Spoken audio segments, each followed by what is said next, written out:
have to be completely outdoorsy, but if you fish or you golf, then Santee, South Carolina is pretty good for you.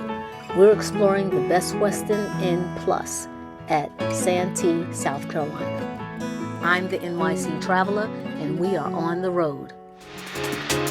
Whether it's just an overnight stop or your destination, find out what to expect at your resort or hotel. I'm the NYC Traveler, and we're on the road. On I-95 South, and you're heading over the bridge that looks over to Lake Marion, and at exit 98, you're in Santee, South Carolina. Enjoy the tour.